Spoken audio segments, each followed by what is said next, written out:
Merci beaucoup. Bonjour à tous. Ça fait plaisir de vous voir et de pouvoir vous présenter mon travail. Donc effectivement, c'est un travail que j'ai soutenu très récemment, début novembre dernier. Donc vous avez en quelque sorte la primeur de ce que je vais vous présenter. Donc je vais faire une présentation en plusieurs points. Je vais d'abord vous présenter un peu le parcours et la démarche qui m'a amené jusqu'à cette recherche. Ensuite, les questions de recherche, bien entendu, et la méthodologie que j'ai suivie. Et puis, bien sûr, la partie la plus conséquente, ce sera sur l'analyse et les résultats. Comme Anouk l'a dit, donc ça porte sur l'enseignement des langues à l'école publique au Maroc. Voilà. Donc, quelques mots d'abord pour me situer et situer surtout qui je suis par rapport à ce travail, parce qu'évidemment la posture du chercheur est importante dans le type de recherche qu'il mène. Donc, très rapidement, quelques mots sur mon parcours. Au départ, moi, je viens moi-même de l'enseignement public français. J'étais enseignante de lettres classiques dans l'éducation nationale française. Lettres classiques, c'est donc langue et littérature française, mais aussi latin et grec ancien. En France et ensuite dans le réseau de l'AEFE en Thaïlande en l'occurrence, avant de reprendre des études et de faire un master d'anthropologie sociale à Londres, et puis ensuite d'arriver au Maroc depuis 2013. Donc je suis basée au Maroc, spécifiquement à Marrakech, où j'ai d'abord commencé par à la fois faire de la recherche avec divers organismes, mais aussi à enseigner le français langue étrangère.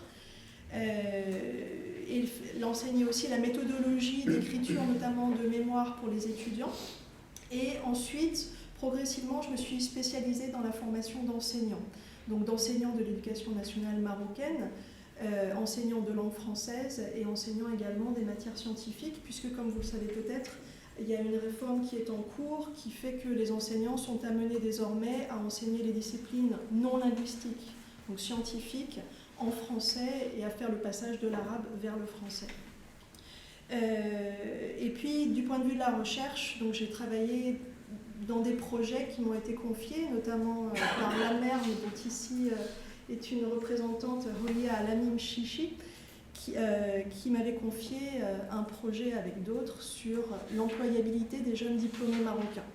Donc c'est à partir de là, en fait, que dès mon arrivée au Maroc, j'ai été très vite très intriguée par la question des langues. En tant qu'étrangère, évidemment, c'est quelque chose, en tant qu'étranger, c'est quelque chose tout de suite qui saute aux yeux et on se demande ce qui se passe avec les langues. Et là, ça a été d'abord un premier questionnement quand j'ai voulu apprendre la darija. Comment ça se passait pour apprendre la darija, quel arabe on enseignait vraiment, qu'est-ce que les gens me disaient qu'il fallait que j'apprenne ou que j'apprenne pas comme type d'arabe. Donc tout de suite, c'est quelque chose qui m'a interpellée. Le refus fréquent aussi de m'enseigner la darija avec l'alphabet arabe. Donc tout de suite, une sensibilisation particulière par rapport à cette question de la langue et des langues de manière générale. Également aussi par rapport à la presse ou la littérature marocaine francophone, la question des positionnements et des débats passionnés sur les langues, non seulement dans la presse, dans la littérature, mais aussi dans les médias et aux terrasses des cafés.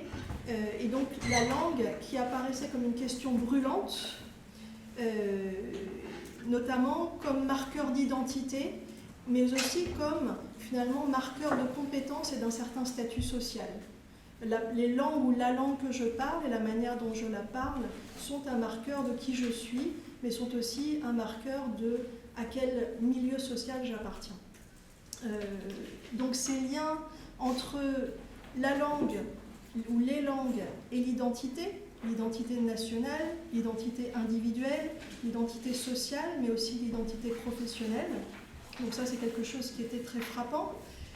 Les positionnements politiques sur les différentes langues, l'arabe bien sûr, mais aussi l'amazigh, et la place ambiguë de la langue française, langue totalement absente des textes fondateurs comme la Constitution marocaine, mais en même temps omniprésente dans les pratiques, dans de nombreuses sphères de la société marocaine. Et par ailleurs, à travers les projets de recherche auxquels j'ai participé, et dans mon travail d'enseignement et ensuite de formation d'enseignants, il y a aussi des choses, des représentations, des discours des acteurs qui apparaissaient comme intrigants pour l'étrangère que j'étais, notamment du point de vue des employeurs marocains, le dénigrement relativement véhément qu'ils pouvaient avoir à l'égard des jeunes diplômés marocains, notamment par rapport à leur degré de maîtrise des langues, en l'occurrence surtout les langues étrangères et surtout le français. Les discours des étudiants que j'avais en cours, leur peur d'échouer socialement et professionnellement, à cause des langues toujours, et puis du point de vue des enseignants que je rencontrais pendant les formations, leur malaise face aux langues, leur peur, leur colère aussi, leurs revendications parfois, leur opposition aux réformes qui pouvaient leur être imposées, étaient des choses qui étaient particulièrement marquantes. Donc il y avait tellement d'émotions, de discours différents, de dilemmes et de souffrances qui semblaient occasionnées par la problématique des langues, que c'est ce qui m'a progressivement amené à imaginer un projet de recherche là-dessus. Et en lisant les littératures existantes, je me suis vite aperçue que finalement cette problématique était déjà extrêmement traitée par des approches multidisciplinaires, que ce soit historiques, sociologiques, sociolinguistiques bien sûr, mais aussi cognitives, les études postcoloniales, les études de développement, la psychanalyse, etc. Et notamment en sociologie, le prisme d'analyse qui était utilisé qui est utilisé majoritairement pour aborder la question des langues, ce sont essentiellement des analyses qui sont inspirées de la pensée de Pierre Bourdieu, donc en termes de marché linguistique, de capital linguistique, de capital culturel et des inégalités structurelles dues aux langues dans l'enseignement.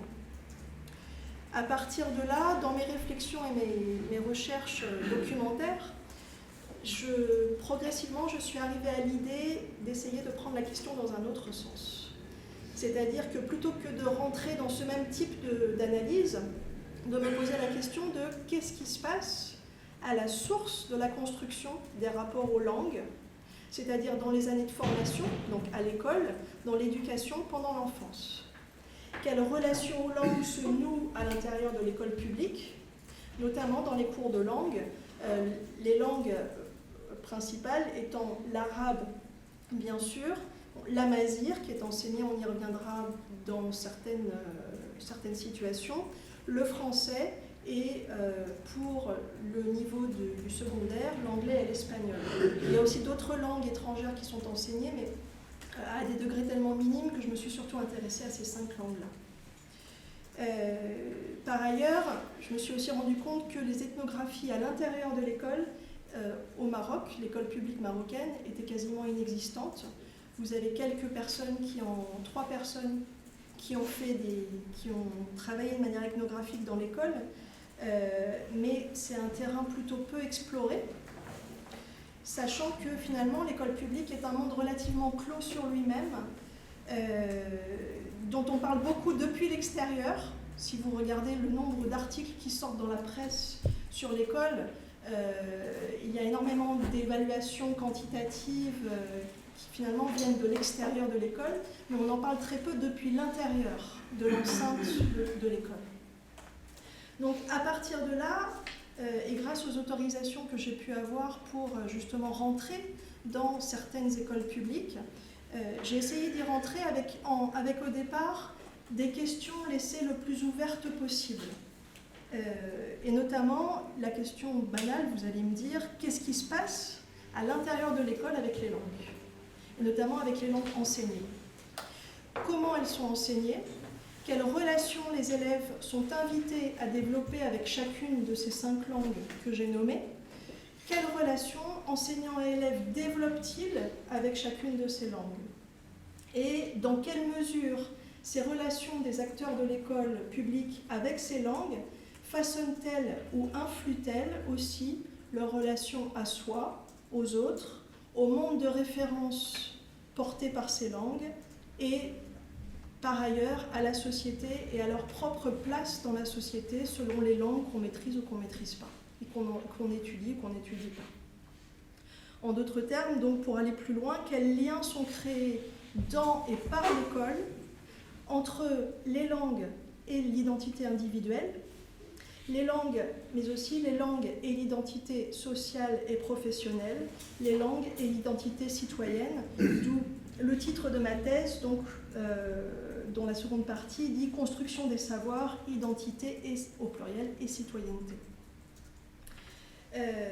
Pour faire l'étude de terrain donc à l'intérieur des établissements, j'ai choisi de faire des observations de manière transversale du primaire au lycée pour voir l'évolution de ce que l'école propose aux élèves comme relation aux langues sur l'ensemble de leur parcours scolaire. Donc, du point de vue de la méthodologie et des lieux d'observation, j'ai été faire des observations dans 9 établissements, 3 écoles primaires, 3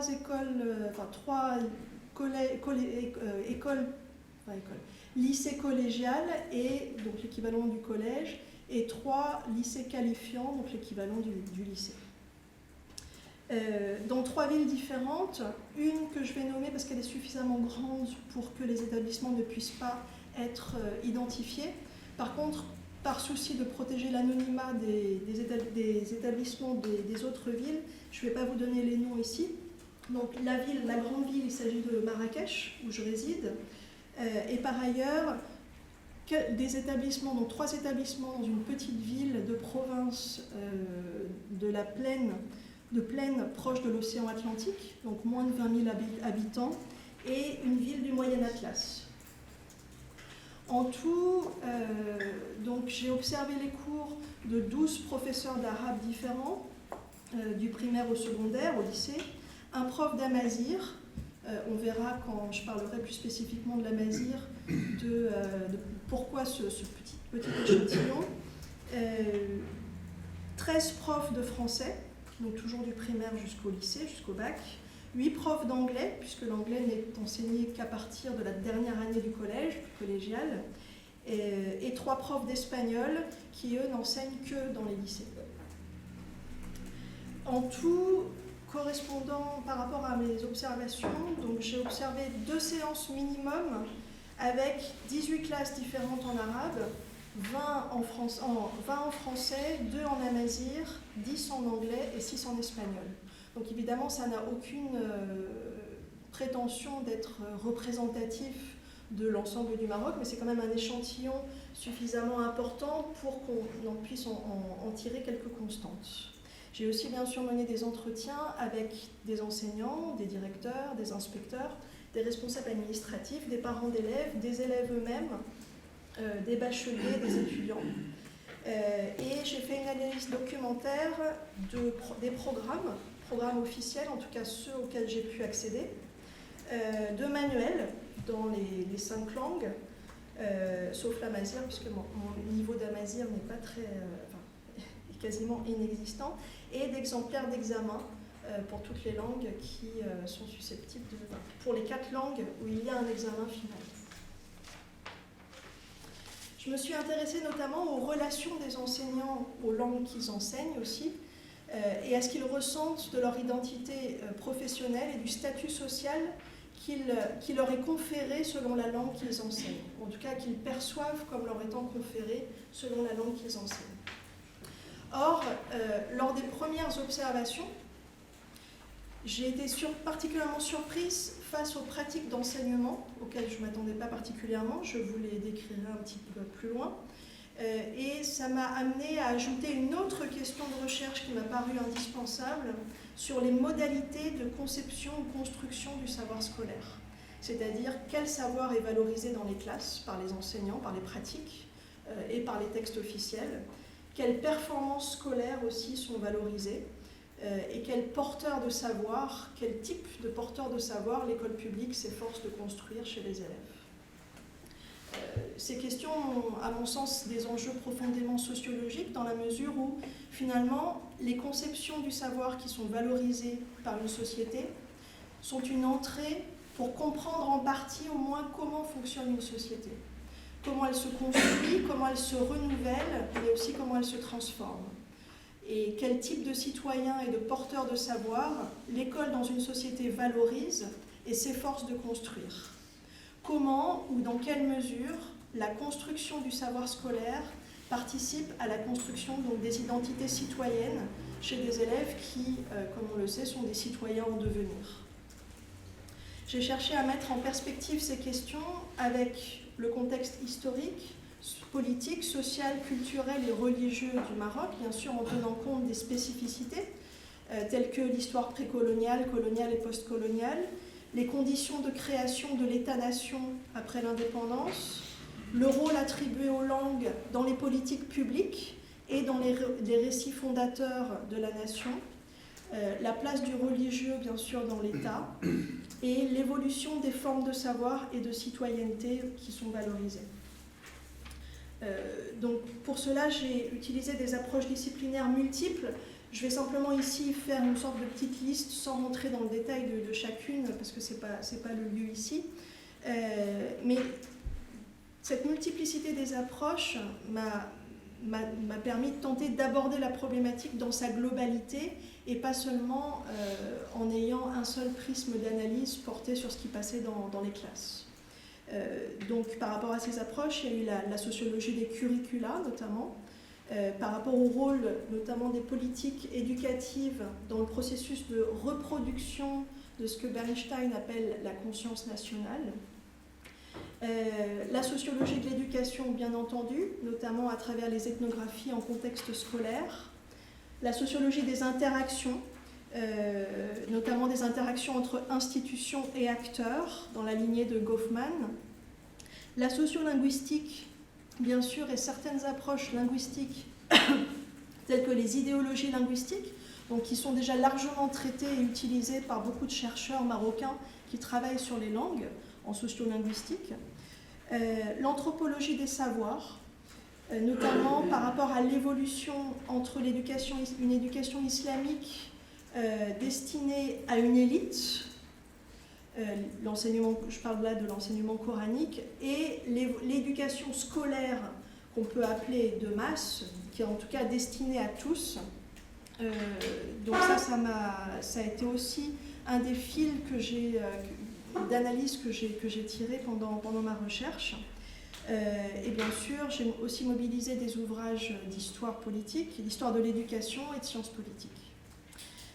J'ai essayé constamment de mettre en dialogue ces différentes approches. Et par ailleurs, il y avait également une dimension qu'on peut appeler peut-être, qu'on peut nommer opérationnelle, basée sur mon travail de formatrice d'enseignants. D'une certaine manière, ce travail de formatrice nourrissait constamment le travail ethnographique et réciproquement. Du point de vue de l'organisation du travail écrit ensuite, de la thèse elle-même, j'ai essayé donc de fonctionner de manière descendante comme ça, en partant du haut, c'est-à-dire les politiques publiques, les politiques linguistiques éducatives, de descendre progressivement dans les représentations de la société civile sur les langues à l'école publique toujours, puis de rentrer à l'intérieur, en forme d'entonnoir en quelque sorte, rentrer à l'intérieur des établissements, bien sûr les cours de récréation, les salles des professeurs, mais aussi bien entendu et surtout la classe, dans les cours de langue. Donc, je vais maintenant présenter les résultats sous forme de grandes lignes, évidemment, et de synthèse, sous la forme de 4 ou 5 points, 4 je crois. Tout d'abord, la première chose que je voudrais souligner, le premier point, c'est le malaise et la souffrance des acteurs de l'école publique. Il y a une part qui se situe par rapport au linguistique, mais il y a aussi d'autres paramètres, d'autres critères.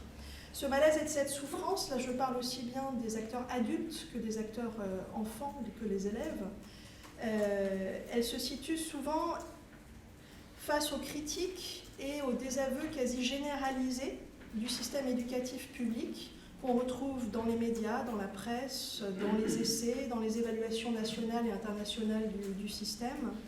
Donc de ce désaveu généralisé qui fait que eux-mêmes se sentent à la fois visés comme les personnes sur qui repose la responsabilité des échecs, mais en même temps ils s'en sentent aussi les victimes.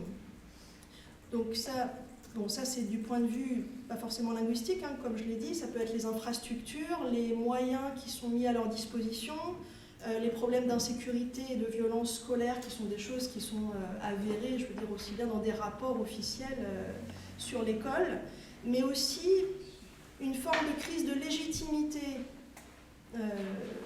de légitimité du système, de crise de légitimité de la valeur des savoirs scolaires qu'ils sentent constamment dénigrés, et aussi des lauréats de l'école publique. Du point de vue des enseignants rencontrés et observés, il y a aussi un malaise et une souffrance face à des exigences sociales, politiques et administratives qui souvent les dépassent. Notamment le décalage entre des programmes qui parfois reposent sur des credos pédagogiques qui datent d'un certain temps, et puis l'introduction de discours sur des nouvelles directives pédagogiques qui sont inspirées de critères internationaux finalement, comme l'approche par compétences, l'idée que l'élève doit être l'acteur de son apprentissage, qui pour les enseignants sont en porte-à-faux avec les programmes, la lourdeur de programme, mais aussi la manière dont sont conçus par exemple les manuels. Ils se sentent aussi très peu accompagnés, notamment face aux réformes concernant les langues. Comme je l'ai très vite évoqué tout à l'heure, depuis 2014, la réforme s'est mise progressivement en route pour que l'enseignement des 3 matières scientifiques passe de l'arabe au français. Et par ailleurs, il y a de plus en plus l'introduction de l'enseignement de la langue française en première année du primaire, alors que depuis des années, c'était surtout au niveau de la 3e année. Donc ça, c'est des choses face auxquelles les enseignants se sentent particulièrement démunis, peu accompagnés, sans formation, sans matériel pédagogique et sans finalement idée de comment faire ce changement pédagogique de langue, d'enseignement. Il y a dans le milieu enseignant que j'ai pu rencontrer beaucoup d'initiatives individuelles qui ne sont pas forcément visibles au-delà du plan local, pour pallier les problèmes à leur manière, trouver des petites solutions, ce qu'ils appellent de bricolage, et notamment avec les langues. Parce que la plupart de leurs élèves, ils le constatent, ils le voient tous les jours, beaucoup d'élèves ne sont pas capables de comprendre un cours de français tel qu'ils sont invités à l'enseigner. Mais beaucoup d'élèves ont aussi de gros problèmes par rapport à la langue arabe. Et donc, c'est quelque chose face auquel ils sont toujours confrontés et face auquel ils essayent de développer des petites stratégies à leur manière, mais en ayant toujours un peu l'impression de transgresser par rapport à la norme ou à la demande qui leur vient des inspecteurs ou tout simplement des programmes et des directives officielles. Par ailleurs, certains d'entre eux, et là je vais peut-être parler surtout des enseignants qui sont à Mazir, vivent aussi l'école publique dans laquelle pourtant ils enseignent comme brimant leur liberté linguistique et plus généralement comme imposant des langues standardisées qui finalement ne permettent pas l'épanouissement, ne permettent pas l'expression et la créativité dans sa propre langue. Alors là, il y a tout le débat dans lequel je ne rentrerai pas ici, mais qui est bien sûr intéressant aussi, de savoir dans quelle mesure, tous ces débats autour de enseigner en Darija ou à travers la Darija, etc. Bon, ça c'est quelque chose sur lequel je ne me suis pas penchée parce que je pense que ce n'est pas de mon ressort, mais en tout cas ce sont aussi des choses qui sortent dans les discours, dans les interrogations et dans les difficultés que ces professeurs expriment. On retrouve ça, si vous voulez lire un ouvrage qui est très intéressant d'ailleurs de ce point de vue-là, dans La guerre des langues au Maroc, qui a été édité et dirigé par Kenza Sefrioui, où vous avez des auteurs qui justement se positionnent par rapport à ce type de choses, sans pour autant être eux-mêmes forcément rentrés à l'intérieur de l'école publique pour voir ce qui s'y passe, mais en même temps qui ont un regard très, très intéressant sur ces questions. Deuxième point par rapport aux résultats, comment donc, qui est le cœur même de mon propos ici, comment donc les langues sont construites par l'école publique. Donc aussi bien à travers les programmes que les manuels et les pratiques d'enseignement. Là, je vais utiliser une démarche comparative et en même temps traiter langue par langue, de manière synthétique bien sûr, pour vous présenter les résultats. Je commence évidemment par la langue arabe et la langue française.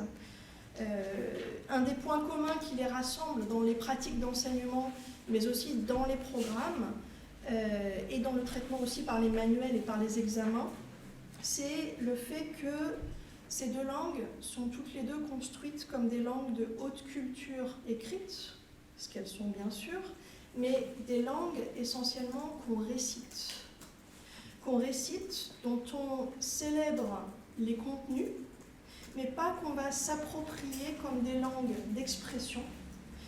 d'expression personnelle, pas des langues dans lesquelles on est amené à créer son propre propos, mais davantage à réciter un propos légitime écrit, de textes reconnus et d'auteurs reconnus.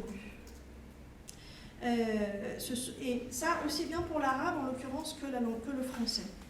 Les langues, donc ces deux langues qui sont construites comme aussi des mondes de référence culturelles et sociétales qui sont clivés sur le terrain de valeurs qui sont présentées comme antagonistes.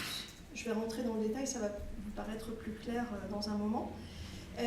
Et par ailleurs, un fonctionnement qui m'a beaucoup surprise, que j'ai mis du temps à voir et finalement qui m'a été expliqué par des enseignants. Vous connaissez tous le fonctionnement de la diglossie, bien sûr, arabe, la langue écrite, la langue parlée. Il y a un calque qui est fait par les enseignants entre cette diglossie de l'arabe sur le français. C'est-à-dire qu'on se retrouve finalement à avoir aussi le français qui est considéré comme deux langues en quelque sorte, le français écrit, littéraire, légitime, la culture légitime, et ce que certains enseignants appellent le français dialectal. Ou parfois ils disent aussi le français vulgaire ou le français de communication. Donc finalement, il y a un calque de cette diglossie aussi sur la langue française par les acteurs adultes eux-mêmes de l'école. Si on rentre dans l'enseignement de l'arabe, de la langue arabe, donc on a dans les programmes et les manuels, finalement, semble-t-il, l'objectif majeur qui est de construire une identité nationale et religieuse unifiée. Si on prend les exemples des programmes officiels de primaire, ils sont beaucoup centrés sur les fêtes et les célébrations religieuses, les valeurs islamiques, nationales et humaines, les comparaisons entre ce qu'ils appellent dans les programmes la civilisation marocaine et la civilisation mondiale. Donc d'une certaine manière, il y a une association entre identité marocaine et islam, qui sont indissociables dans cet enseignement, et entre monde islamique et marocain. Le Maroc et le monde arabo-musulman étant finalement très souvent dans les programmes et les manuels associés. Or, dans les pratiques, dans les cours, dans les contenus et dans les méthodes d'enseignement, on a aussi une comparaison récurrente entre donc, la culture et la civilisation marocaine, islamique, donc, qui désigne tantôt le Maroc, tantôt le monde arabe musulman, et la culture, civilisation dite occidentale, sans distinction mondiale, qui sont traitées comme si c'était des entités globales qui étaient, pas forcément dans la confrontation, mais en tout cas dans une forme de rupture ou de coupure, comme si c'était deux mondes totalement séparés, et qui ne se rencontraient pas, ou la rencontre était particulièrement compliquée. On a aussi le thème récurrent qui revient dans les pratiques de cours, dans les discours des enseignants, là je parle en classe, auprès de leurs élèves, le thème récurrent du risque d'intrusion de valeurs occidentales dans les bonnes valeurs, dans les valeurs marocaines. et l'idée de mettre à distance l'autre, un autre mondial qui est en quelque sorte peut-être associé, essentiellement associé à l'Occident. Avec aussi quelque chose de très moralisateur dans l'approche des textes et de la langue, ciblée sur une moralisation de la vie individuelle et sociale. D'abord, il y a la mission qui est ce que les enseignants d'arabe appellent souvent leur mission, qui est souvent mise en avant par eux, c'est, dans les entretiens, c'est inculquer des valeurs morales basées sur l'islam. Donc le but de l'enseignement de la langue arabe serait, pour eux, est d'inculquer des valeurs morales basées sur l'islam, d'inculquer l'amour de la patrie et du roi, d'apprendre à être un bon musulman, un bon citoyen, et apprendre à servir sa patrie. Ça, ce sont des citations de professeurs d'arabe que j'ai interviewés. Et là, je vais vous raconter une très très courte anecdote.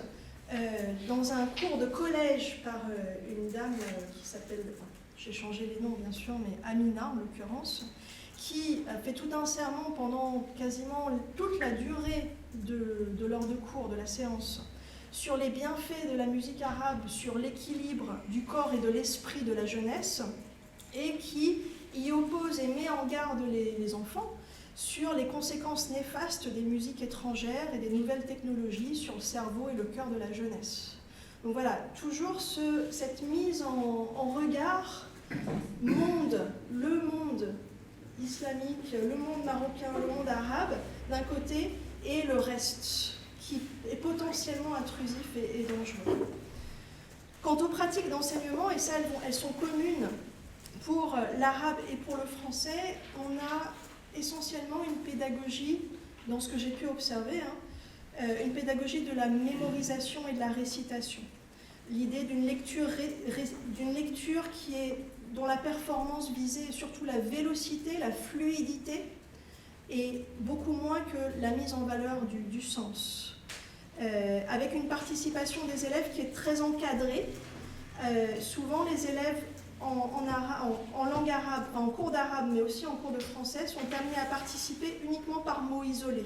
Donc l'enseignant commence la phrase, l'enfant ou les enfants, en chœur ou individuellement, vont remplir en quelque sorte le texte à trous de l'enseignant, ou alors vont être amenés à réciter ou à lire un passage, mais très rarement, quasiment jamais peut-être pas, très très rarement, à formuler par eux-mêmes une phrase. Et donc il y a une intériorisation et une incorporation d'un sentiment d'appartenance collective qui revient extrêmement souvent, à la fois dans les supports d'études, mais aussi dans la manière dont le professeur fait répéter et répéter et répéter dans une espèce de forme de litanie qui fait une sorte d'intériorisation, en fait, d'incorporation des textes que les enfants sont amenés à apprendre et à dire. À partir de là, et je vois que le temps passe vite, donc il va falloir que j'accélère un petit peu, c'est à partir de là que... Ça va ? À partir de là que j'ai proposé dans ma thèse une notion qui est celle de littératie identitaire. La littératie, ce sont bien entendu les compétences de lecture et d'écriture qu'on développe. On trouve ça dans les directives internationales et de manière générale dans le monde. Sauf que ici, dans le contexte des cours de langue arabe, cette littératie, elle est moins orientée sur la compréhension, la recherche d'informations, de communication, d'expression personnelle et de créativité dans la langue, que sur la récitation, célébration d'aspects définissant l'identité. Si je passe au français, on a d'une certaine manière des choses qui sont relativement proches, avec évidemment des différences. D'abord, les programmes et les manuels, bien qu'il y ait des changements curriculaires qui soient mis en place progressivement vers des approches davantage de français langue étrangère, la langue française est encore, surtout dans les observations que j'ai pu mener, enseignée comme une langue seconde, voire maternelle, comme si les élèves marocains pratiquaient déjà le français à l'extérieur de l'école publique, ce qui généralement, en tout cas dans les établissements où j'ai pu être, n'est pas du tout le cas. Donc ce sont par ailleurs, les programmes eux-mêmes sont proches de ceux de langue arabe, avec là encore un focus sur la civilisation marocaine, les valeurs marocaines, mais avec des ajouts de thèmes qu'on pourrait dire plus ou moins internationalisés, comme l'hygiène, l'économie, le monde des affaires, des choses de ce genre. En dehors de l'apparition récente de manuels qui vont un peu plus dans le sens d'un français de langue étrangère, si on regarde les autres manuels habituels, en tout cas ceux avec des observations que j'ai pu mener, ils sont surtout orientés sur des références littéraires françaises, que ce soit le petit chaperon rouge, et puis plus on monte dans les niveaux vers des textes littéraires du XIXe siècle, Victor Hugo, etc. Donc de la France du XIXe siècle, et avec un centrage très orienté sur la grammaire, que ce soit les homonymes en 5e année primaire, tout ce qui est COD, COI, les fonctions des mots dans la phrase, pour des enfants qui par ailleurs ne peuvent pas communiquer tellement au-delà de bonjour, comment ça va. L'approche par la stylistique, les figures de style, des choses comme les types de narration, la focalisation zéro, donc des choses qui sont extrêmement techniques, de la technicité littéraire, de la littérature, mais qui justement sont très éloignées d'une approche qui permettrait aux élèves de développer un français de communication. Et par ailleurs, des pratiques d'enseignement, des méthodes d'enseignement qui sont très proches de celles que j'ai pu observer dans les cours d'arabe, le même type de lecture-récitation, même type de pédagogie de la mémorisation, avec une participation des élèves réduite à son minimum, et là encore plus que dans les cours d'arabe, parce que les élèves, très peu d'élèves sont en mesure de suivre le cours de français. On a généralement un tout petit groupe d'élèves, 4-5 élèves, qui sont en mesure de suivre le cours et de participer par mots isolés, comme ce que j'ai décrit en arabe, avec généralement le reste de la classe qui a le regard un peu dans le vide, et soit qui répète un petit peu en chœur la fin des mots, soit qui généralement reste relativement silencieux et muet. Donc on a la langue française qui est finalement enseignée de manière de telle sorte qu'elle se retrouve mise à distance,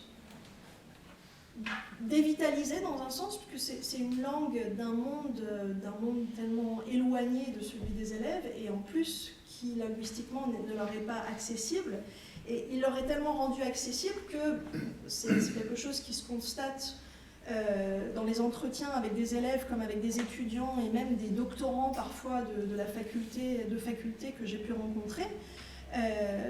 Ça suscite souvent chez eux de la peur, du blocage et une forme de dégoût comme d'une langue qui fait peur finalement. D'autant plus que le niveau de maîtrise de cette langue, et là pas de la langue telle qu'elle est enseignée dans l'école publique, mais de la langue, le français de communication on pourrait dire, est en soi un marqueur social. Puisque selon l'accent, selon est-ce qu'on fait des fautes ou pas de fautes, c'est déjà un marqueur de qui on est dans la société.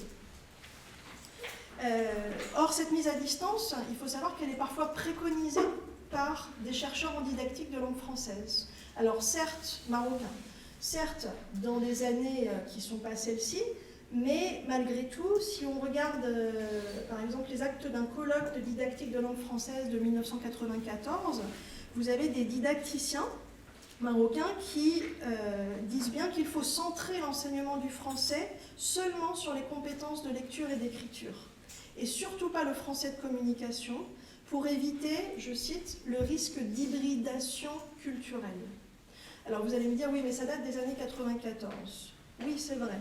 Mais d'une certaine manière, on ressent encore leur empreinte, je trouve, dans les méthodes d'enseignement qui sont toujours en œuvre. Et ça, même dans les cours dits de communication que j'ai pu observer avec des enseignants de français. Donc finalement, là aussi, il y a une dimension identitaire dans la manière dont le français est enseigné, qui est, même si c'est une dimension identitaire, un rebours de celle qui est présente dans les pratiques d'enseignement de l'arabe, puisque ici, vis-à-vis de la langue française, il y a une ambivalence. À la fois, on l'enseigne, mais en même temps, on l'enseigne de telle sorte à ce que... Alors, non pas de telle sorte à ce que, parce que ça supposerait qu'il y a une volonté derrière, mais on se retrouve à ce qu'elle soit enseignée et à ce que, du fait des manières dont elle est enseignée, les élèves ne puissent pas se l'approprier comme un moyen de communication et d'expression. Et effectivement, dans les discours, aussi bien de professeurs d'arabe d'ailleurs que de professeurs de français sur la langue française, il y a cette idée que c'est toujours considéré comme la langue de l'ancien colonisateur et elle est vécue toujours, par certains en tout cas, comme une forme de risque d'intrusion, d'acculturation ou hybridation culturelle et identitaire. Sauf qu'en l'occurrence, cette approche qui donc coupe résolument le français dit le français scolaire, littéraire, du français dit dialectal ou vulgaire ou de communication, se retrouve à couper aussi les élèves de l'école publique de la langue dont ils auraient besoin à la fois pour leurs études dans le supérieur et pour leur insertion sur le marché de l'emploi qualifié. On voit en tout cas dans les observations, mais aussi dans les manuels, les exemplaires d'examen et dans les pratiques d'enseignement, on voit que finalement l'enseignement de la langue française est figé sur une langue française classique, la langue classique de France, la littérature classique de France, et pas sur le développement d'une langue française qui pourrait être une langue marocaine. L'école publique ne cherche pas à faire du français une langue marocaine, mais reste sur une langue française, franco-française de France. Et quand les enseignants vont vers la littérature marocaine francophone, ils ont toujours une forme d'ambivalence parce qu'ils trouvent que finalement c'est pas suffisamment sérieux, c'est une espèce d'imitation, mais c'est pas ça le bon français, justement. Or, ces enseignants de français eux-mêmes se sentent dans un malaise au sens où ils se sentent entre deux mondes, entre l'univers littéraire et culturel français pour lequel ils ont une admiration, c'est pour ça qu'ils ont fait pour certains des études de lettres françaises, et en même temps ils se sentent pris entre cet univers qui les attire, qu'ils apprécient, et leur propre environnement social et culturel, duquel parfois ils se sentent un peu rejetés, voire parfois mal vus, notamment de certains de leurs collègues, et potentiellement dans les petites villes en tout cas où j'ai été par rapport à leur entourage social, avec toujours cette impression qu'on va les soupçonner peut-être de venir transmettre des valeurs qui sont contraires aux valeurs on va dire, locales. Et puis, ce reproche, dont certains m'ont fait part parfois, de dire, souvent on nous dit, oui mais toi tu es du côté des colons, en tant que professeur de français. Alors ça, c'est plus vrai pour les petites villes où j'ai été que pour Marrakech. Mais il y a toujours cette espèce de, moi je suis un peu de là-bas et un peu d'ici. Donc cette espèce d'entre-deux. Et par ailleurs, en milieu rural, alors ça ce sont simplement des propos qui m'ont été rapportés, mais par plusieurs enseignants de différentes localités. Un gros problème par exemple, lorsqu'il s'agit d'enseigner des extraits de Candide de Voltaire. En milieu rural, il y a des enseignants qui ont parfois reçu des plaintes, voire des menaces de parents qui leur reprochaient d'enseigner des valeurs contraires aux valeurs de l'islam. Un petit point très rapidement par rapport à la langue amazigh. Donc ça c'est pour le français. Pour la langue amazigh, plusieurs choses. D'abord, je ne parle pas l'amazigh, je ne le lis pas, donc évidemment, les quelques cours auxquels j'ai assisté, c'était purement de l'anthropologie visuelle. C'est-à-dire que je regardais les interactions, l'organisation, mais évidemment, je ne prétends pas du tout pouvoir poser un regard vraiment intelligent sur les cours d'amazigh. Par contre, les choses factuelles que je peux dire, c'est que l'amazigh qui est censé être enseigné au niveau du primaire depuis 2003, visiblement est enseigné dans très peu d'établissements primaires, avec beaucoup de directeurs d'écoles qui disent qu'ils refusent d'enseigner l'amazigh parce qu'ils n'ont pas le temps ou parce qu'ils pensent que ça ne sert à rien. Donc ça, c'est une première chose. Et par ailleurs, donc, dans les écoles où j'ai été, où les professeurs que j'ai pu rencontrer, il y avait une seule école primaire où j'ai rencontré où il y avait où l'amazigh était enseigné. Dans les quelques pratiques que j'ai observées, il y avait une déférence et une motivation très claire des élèves amazigrophones d'origine amazigh pour vis-à-vis de l'enseignante et de ce qu'elle leur inculquait.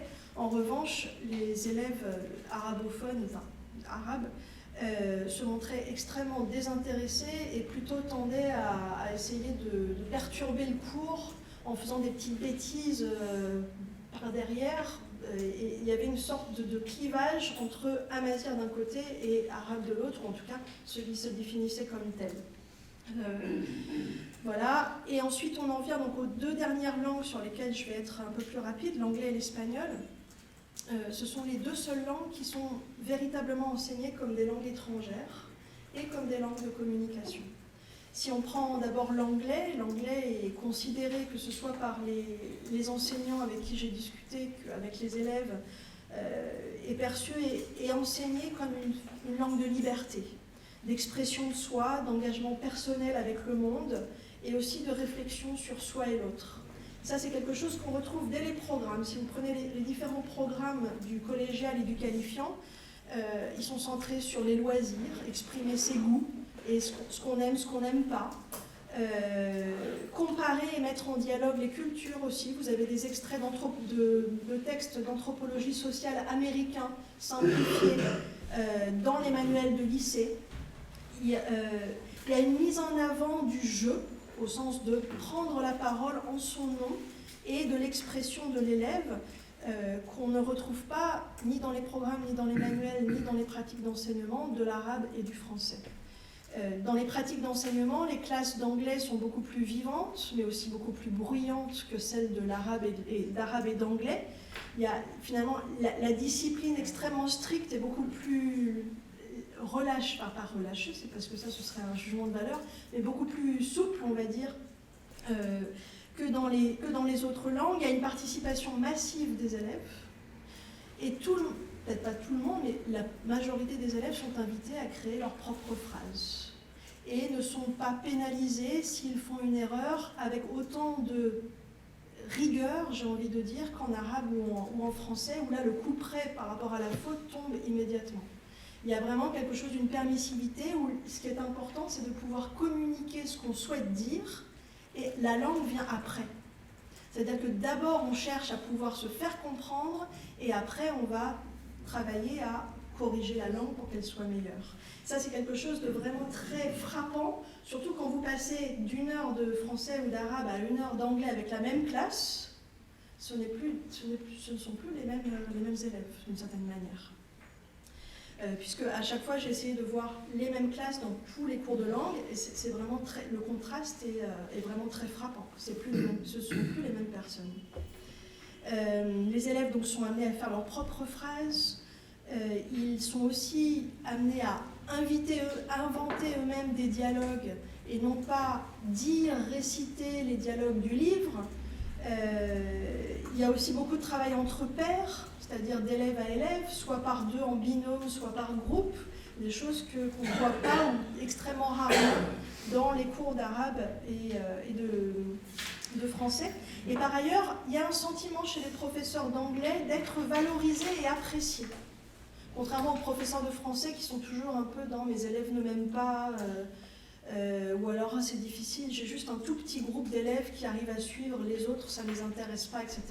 Là, chez les professeurs d'anglais, il y a un sentiment d'être apprécié. En revanche, l'espagnol a une position un petit peu plus ambiguë. On a la même démarche communicative, mais c'est quand même beaucoup plus enseigné, elle est beaucoup plus enseignée comme une langue d'expression normative. Si on regarde les programmes, ils sont orientés sur le monde d'aujourd'hui, et souvent avec une visée pragmatique. Donc vous avez l'émigration, l'environnement, les moyens de communication, les carrières, les professions, le mariage, le divorce. Donc des choses vraiment de la vie adulte même.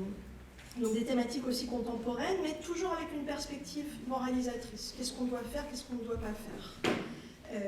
Comment, par exemple, dans un cours auquel j'ai assisté, il va s'agir de dénoncer les méfaits de la publicité. Et donc tout élève qui dirait bah, « moi j'aime bien la publicité », en espagnol il a le droit de le dire, mais tout de suite on lui dit quand même « non c'est pas bien, il ne faut pas dire ça ».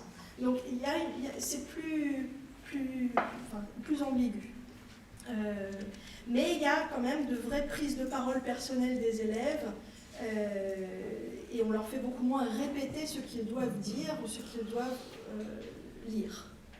Donc dans ces deux langues, anglais et espagnol, contrairement à la littératie identitaire dont je parlais tout à l'heure, ou même contre-identitaire si on prend le français d'une certaine manière, c'est-à-dire se définir contre et par opposition à, on a dans ces deux langues étrangères, dans le traitement de ces deux langues étrangères, une forme de littératie qu'on pourrait appeler plutôt une littératie pragmatique, tournée vers l'utilité, la communication et ancrée ici et maintenant. Et en cela, d'une certaine manière, ce sont des langues qu'on pourrait peut-être mettre en parallèle avec la Darija, dans le sens où on peut s'exprimer, finalement l'écrit ou la qualité, la perfection de la correction de la langue sont moins importants que le message et que ce qu'on va communiquer à travers ce médium.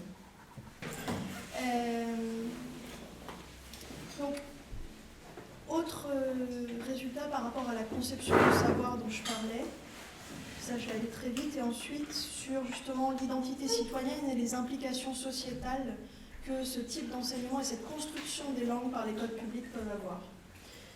Du point de vue des conceptions du savoir scolaire, il me semble qu'on peut en dégager trois d'une certaine manière qui peuvent sembler contradictoires mais qui finalement sont entremêlés même dans les pratiques et les discours d'un même enseignant. D'abord donc, la première dont j'ai parlé, une conception identitaire qu'on peut appeler peut-être même nationaliste, en tout cas de construction de l'identité nationale et de l'identification à la patrie, qui est présente dans les programmes et dans les pratiques d'enseignement. Donc avec un savoir qui se célèbre à la gloire de l'identité arabo-musulmane et de la nation, la littératie identitaire dont j'ai parlé pour l'arabe.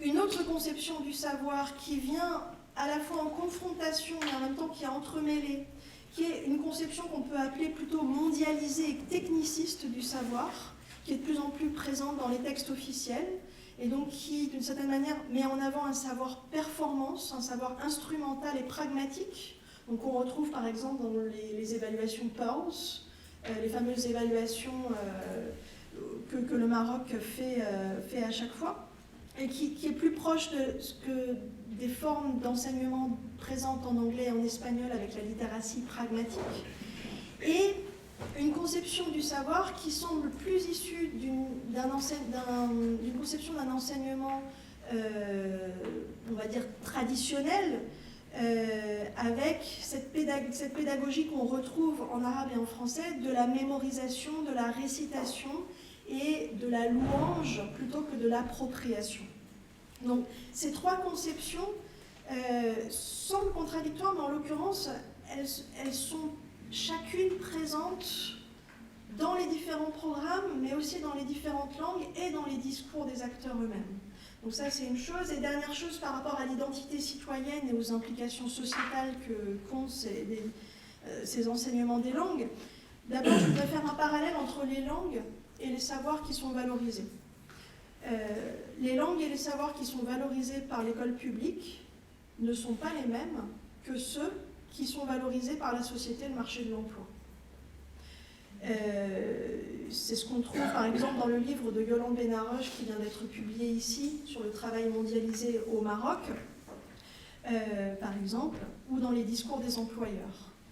Du coup, les acteurs de l'école publique, adultes et enfants, qui jouent le jeu, entre guillemets, de devenir les détenteurs des langues et des savoirs qui sont valorisés par l'école publique, ne sont pas pour autant valorisés par la société. Donc un enfant qui réussit très bien, qui a des très bonnes notes à l'école publique, ça ne veut pas dire forcément que ce qu'il va atteindre comme résultat va être valorisé par le reste de la société qui dit attention, employabilité, compétences, performance, etc. Il y a du coup une crise de légitimité de la mission de l'école publique et une crise de reconnaissance de ses lauréats et une sorte de rupture entre le monde du travail notamment et l'école. Bon, ça c'est pas propre au Maroc par ailleurs, mais c'est quelque chose qui est vraiment très fortement présent. On a par ailleurs des conceptions du savoir scolaire et des langues qui favorisent une identité citoyenne révérencieuse, de célébration, d'exaltation de la patrie, de l'identité, et qui met à distance, voire qui rejette ce qui n'est pas soi, et donc qui tend finalement à enfermer dans des mondes qui sont clivés et qui semblent antagonistes, ou en tout cas plus ou moins opposés les uns aux autres. Et on a une identité citoyenne qui est en souffrance, et dans une forme d'ambivalence aussi, chez les élèves comme chez les professeurs. À la fois, il y a la grandeur de la grande littérature, de la grande langue arabe écrite, savoir légitime, et en même temps, il y a, oui, mais finalement, cette langue, à quoi elle va me servir après ? Donc il y a cette ambivalence et cette difficulté à se positionner et à s'exprimer finalement. Ça fait des acteurs de l'enseignement public rencontrés finalement une partie de la société qui, pas forcément pour tous, mais pour beaucoup, se sont divisés dans une forme de mal-être et qui se sont aussi maltraités et laissés pour compte par le reste de la société. Ce qui fait que souvent, les enseignants comme des élèves ou des étudiants issus de l'école publique vont exprimer leur rancœur contre ce qu'ils appellent les élites, qui ne leur donnent pas forcément accès au savoir dont ils ont besoin pour leur intégration sociale, professionnelle et économique. Donc il y a une forme d'ambivalence que Khalid Zekli, que vous connaissez sans doute, qui vient de sortir récemment un livre, Modernité arabe, Modernité arabe, de la modernité à la globalisation, une forme d'ambivalence qu'il appelle ambivalence entre tradition et modernité. Comment faire pour concilier ces deux choses-là? Ça, c'est pas quelque chose qui est nouveau. Par contre, lui, ce qu'il met en avant, c'est l'importance ou la nécessité de ce qu'il appelle, entre guillemets, vivre son hybridité, accepter une identité en devenir, et d'accepter aussi que cette ambivalence soit productive de nouvelles formes d'identité qui ne soient ni enfermées dans la tradition et le culte du passé, la tradition des valeurs, ni, à contrario, enfermées dans la course à la modernité, le néolibéralisme et la mondialisation, etc.